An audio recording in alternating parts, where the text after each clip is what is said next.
Welcome to Keiser Voices, the story of success, brought to you by Keiser University Graduate School, here where the academic world meets personal triumph. Join us today as we dive into the captivating tales of success. Welcome back, everybody, to another fantastic episode of Keiser Voices. And as we continue having our conversation in April, we are taking a look at behind the scenes here at the graduate school. And joining us once again is no stranger to this podcast, is Dr. Robert Keiser, the Vice-Chancellor of the graduate school. Thank you for coming back. Thank you for having me again. So our conversation is really about shaping the future of their graduate studies as we kind of take a look at your role that you play here with the graduate school. So before I ask you my questions that I do have for you, what exactly is a Vice-Chancellor? It's a good question. So my role and responsibility is to oversee and support all the graduate programs, both domestically and internationally, because we do have graduate programs abroad. And what that means is that I'm supporting the people who really make the difference in the student's journey, whether that be faculty or the administration, deans, admissions counselors, student service personnel, bursars, registrars, and then we have a variety of faculty. We have program chairs and UDCs, which are university department chairs, and regular full-time faculty and adjuncts, but really trying to create an environment that is supportive, that it's inclusive, but that is ripe for learning and also growth. So that's really what my role is, I believe. Over the years, the graduate school, I think it's safe to say, has seen some great growth and changes. How would you say it has evolved? Sure. And just so I'm sure the question, from the very beginning of the graduate school or since the beginning of my tenure? Oh, maybe a bit of both. I mean, maybe, answer where it was and where you're taking it. So the graduate school is only about 12 to 15 years old, depending on how you demarcate when it started. So ultimately, from a single program to about 30 programs now within the entirety of the university. There's been tremendous growth in program portfolio. Obviously, there's been tremendous growth in talent acquisition. We've hired a lot of faculty, a lot of administrators to support the students within those variety of programs. We've also grown in our capacity to support academic endeavors. So, for example, research, we are not typically and historically a research-based institution, but we have worked tireless in that endeavor. It's especially important for master's and doctoral students that they have some kind of foothold within the research community, understand the aspects of creating knowledge. So we really have grown in that area.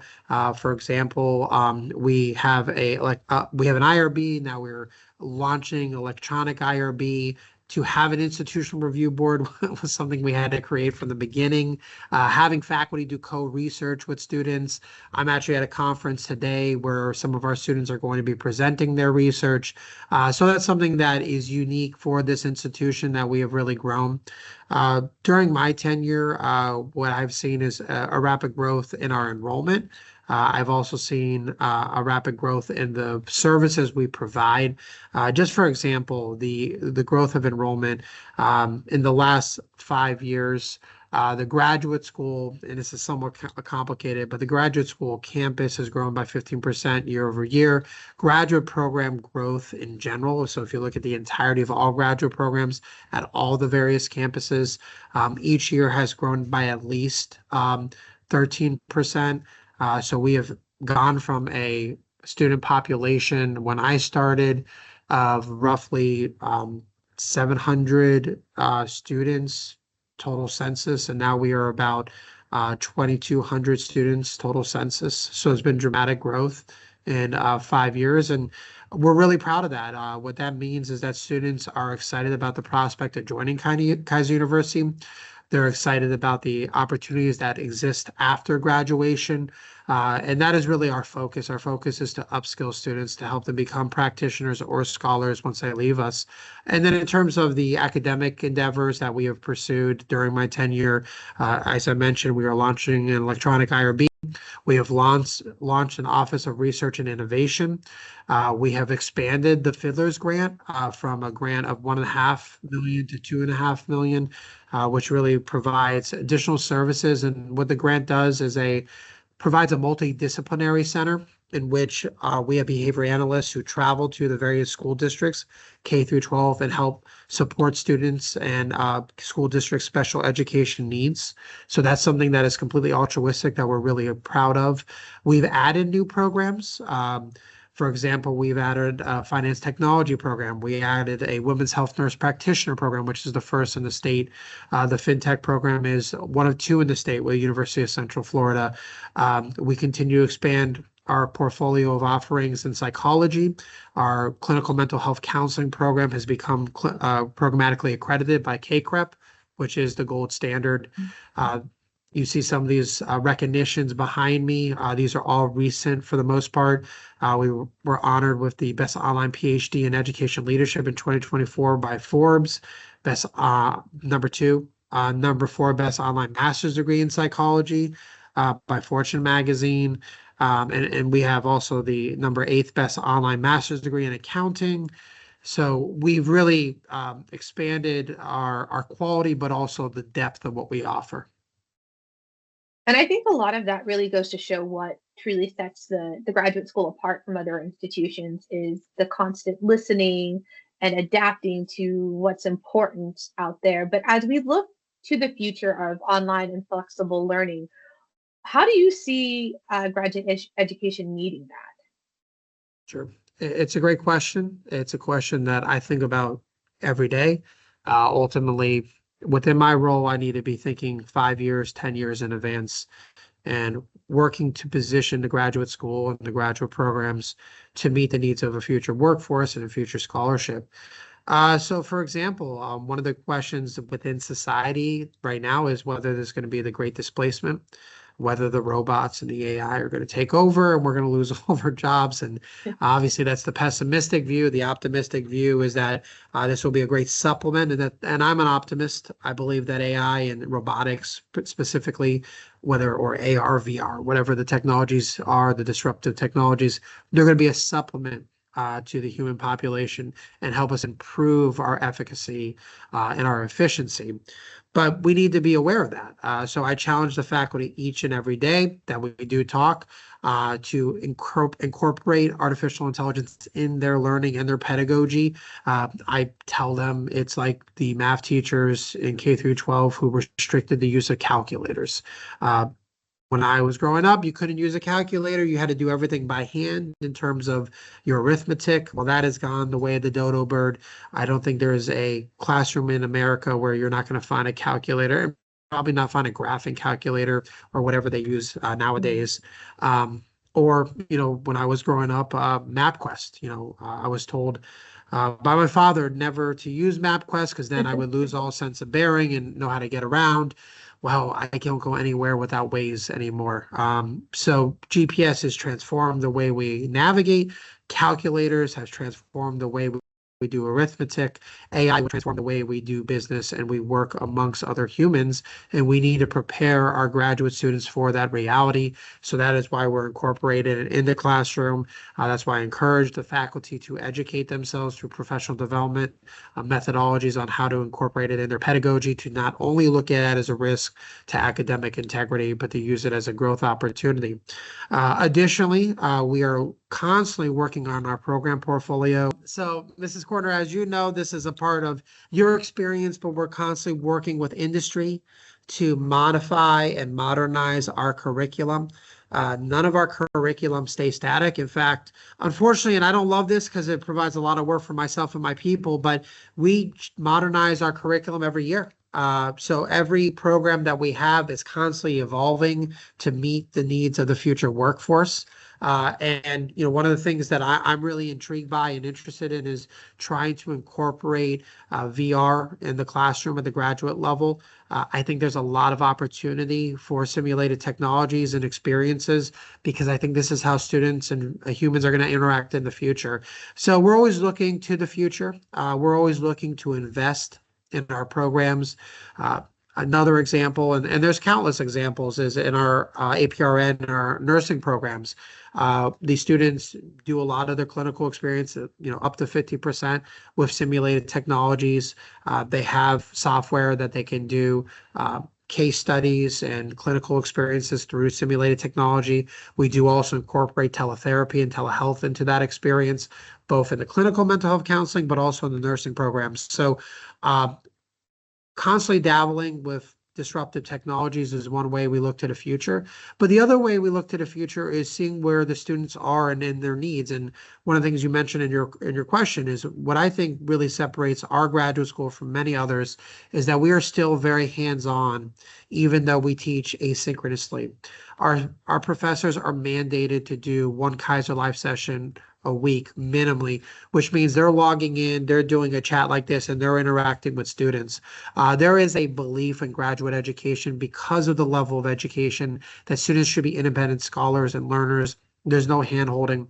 Well, I don't believe in hand-holding. I do believe in academic rigor, but I don't believe that an adult learner should be left on their own devices. I think you can always be supported, and my goal for our educational culture is that we're going to help you every way we can. We'll never do your grades. We'll never do the work for you, but we're going to empower you to be the best student, to eventually be the best practitioner, the best scholar. And I think that high-touch model really separates us. And although we're moving to AI, although we're moving to VR and AR and all these technologies that seem to put distance between us, even meeting in a forum like this where I'm on a Teams call, we still need human interaction. Humans still need to engage with each other. And that's why we do residency still in person, and we'll never change that. That's why academic advising is a call, it's a meeting in person, and we'll never change that. So we're trying to incorporate with disruptive technologies our high-touch model of education. You touched on a few things that I want to circle back to, but I really want to kind of build off what you were explaining about what a person can expect in our graduate programs, because you indirectly answered that question by explaining the experiences and the perspective of the graduate school. What do you think is the biggest advantage of earning a graduate degree today? Sure. I think it's a great question. It's a question that is pertinent to all consumers of education nowadays are looking on return on investment. Well, I think there's a variety of outcomes that are positive, not only in the pursuit of a graduate education, but in the attainment of a graduate education. One, acquisition of knowledge is always good. Whether you do nothing with your degree, and we have students who are older, some of them are in their 80s, frankly, and they're just doing it to acquire knowledge, but there is nothing wrong with that. And I know in today's society, that's kind of taboo, but just being more holistically well-rounded academically, having a broader knowledge base is always good. But to really get to the nitty-gritty of what Keiser University does. If you're coming to Keiser University, the large majority of our students are trying to get in, get out with as little debt as possible and get working as soon as possible so they can earn what they need to support their families. And that's really what we focus on. When in 2023, we were the number one school for social mobility. To my knowledge, in the last 5 years, we are the only institution ranked in the top 25 by U.S. News and World Report for social mobility in each of those 5 years. So that really is the hallmark of Keiser University, is to take an adult learner, or any student for that matter nowadays, upskill them, give them the skills necessary to compete in a complex, multicultural, global workforce. So that is a benefit, to have the skills necessary to compete, to earn a living wage, to potentially get promoted. Additionally, scholarship. If you want to be a faculty member, if you want to be a researcher, contribute to society via research, make a living through research, you're going to have to get a master's or a doctoral degree. You're going to have to understand the underpinnings of quantitative and qualitative research. So that is another aspect of graduate education that is truly important and is a positive benefit. Furthermore, what I can tell you is that just having the check on the resume opens more doors for you. Mrs. Cordner, you know that, being a student services director for the graduate school, when employers are looking at resumes, they are looking at every way to cut out the chaff from the wheat. They're looking for the cream of the crop, so to say. And in certain jobs that we have, we get thousands of applications. Well, how do you even go through that stack of resumes? Well, you got to create criteria for what separates the individuals. And if you have that master's degree or that doctoral degree, you will stand out, even if you know nothing. And that's possible, I guess. You could have the credential and really not be a great practitioner at Keiser University. We hope that's not the case.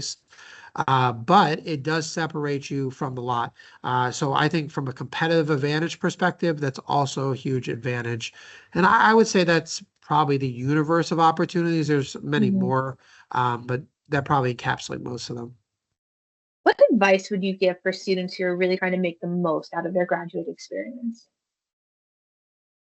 Another good question. Obviously, you need to spend a lot of time putting the questions together. I think my advice to students who want to get the most out of their graduate education is to engage in the experience. And what I mean by that is make friends, make colleagues. One, retention, and this is demonstrated through scholarly literature associated with persistence and retention. You are more likely to complete and be successful and attain your degree if you have colleagues and friends who are supporting you along the way. Additionally, you can learn just as much from your colleagues as you can from your faculty and your staff. Finally, when you graduate, you enter a community. If you're a master's student, about 12% of the American population has a master's degree. 1% have a PhD. If you take out the MDs and the JDs, it's 1% have a PhD. But those are small communities. Those are small numbers. So the individuals you're graduating with very much could be the person that give you that next job, that promotion, or you work together in starting a new business or whatever it may be. But the networking opportunities are tremendous. So I would encourage students to engage their fellow learner, build a community of learners that will benefit them in school and out of school. I would also tell them to engage in the learning experience. Regardless of the degree level, students only get out of their experience what they put in. So if you don't study, if you don't do your work, if you coast, yeah, maybe you could pass, perhaps. It'd be really hard at the graduate level, but still, you're just not going to learn and you're not going to get the value that you could by engaging in the experience. If you get to know your faculty, you can engage in co-research opportunities. Perhaps you can even jump in the classroom and help with teaching, which provides pathways for you to potentially be a teacher yourself in the future. Join student groups.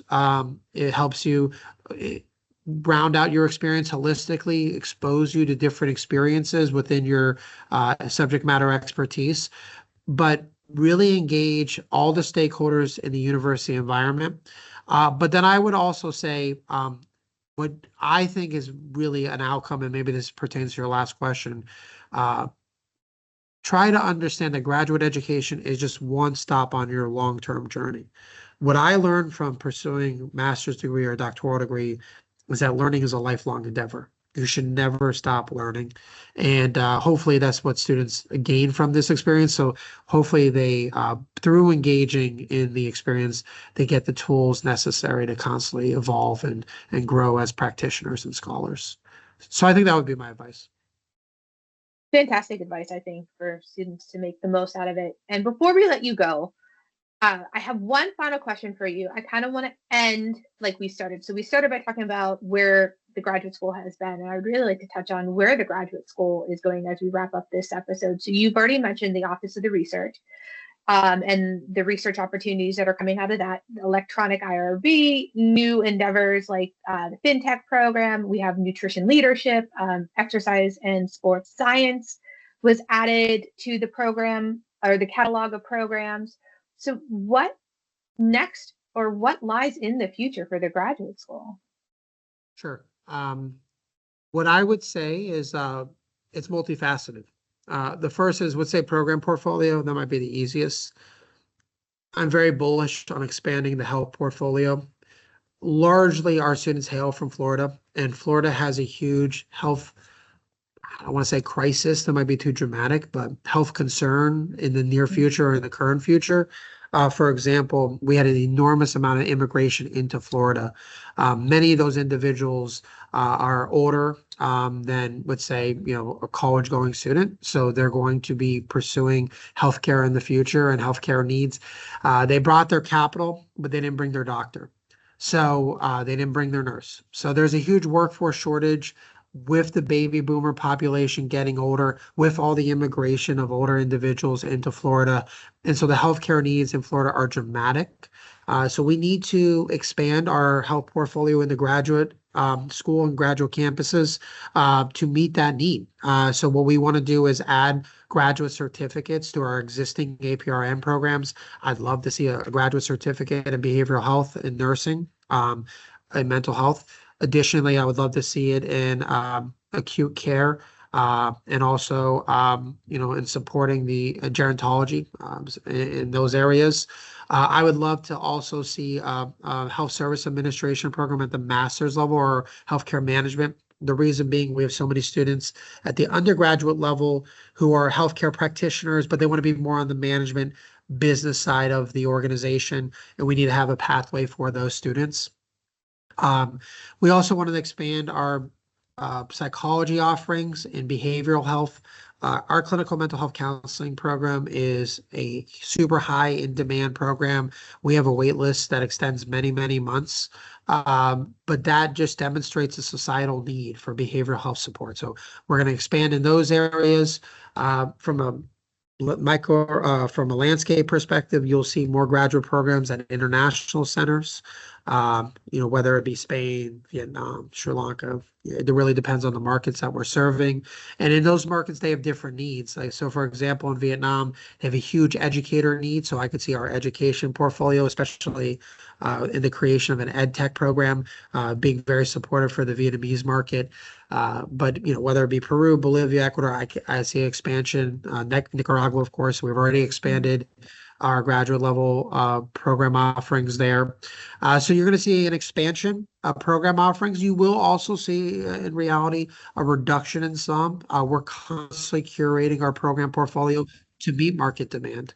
What we will also see is, as I briefly discussed, an introduction of technologies. We already have Copilot for the institution, so that's the use of AI, but we should be incorporating this in every single discipline beyond just the language models. But what I would like to see is us teaching prompting. And I know many other universities are already doing that. We are not, and so we need to catch up to that.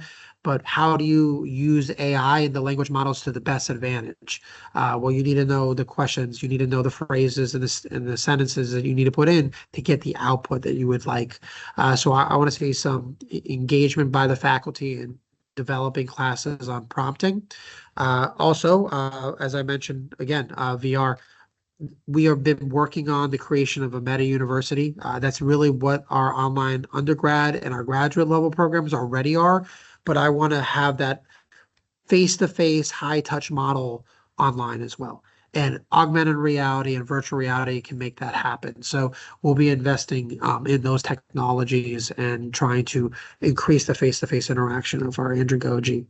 What I would also say for graduate education is the research component. We are trying to expand our brand equity in research. We are not known for research. Really, that's not been our focus. Our focus is upskilling students, improving that social mobility score every single year, and helping students really gain the most ROI on their educational pursuits. With that being said, there is also ROI in research, and that is a hallmark of graduate education. I would love to see Keiser University move to an R1 Carnegie classification institution in the near future. That's going to require a lot of work. That's going to require a lot of investment, both in the research side, but also grants and expanding the grants. We are working on, and we have started a grant office. We just launched, as many in the audience know, and a research office. So the next thing to follow is a grant office. And I think that's where we'll be in the future. And that will be a good probably 5 years. And then that will bring us to the next period of change for graduate education for Keiser. That's amazing. And we look forward to seeing a lot of these ideas become tangible and come to fruition. So thank you for sharing your insights and your experiences with us. And thank you, as always, for joining us here on the podcast. It's a pleasure. Hope to see you all soon. And thank you for having me. I wouldn't have me, but I really appreciate you put up with me. And if you guys have enjoyed this conversation, please be sure to like, share, subscribe, and follow, and then we'll catch you on the next one. Thank you for journeying with us today on Keiser Voices, the story of success. As we close this chapter, remember, every story has its next page.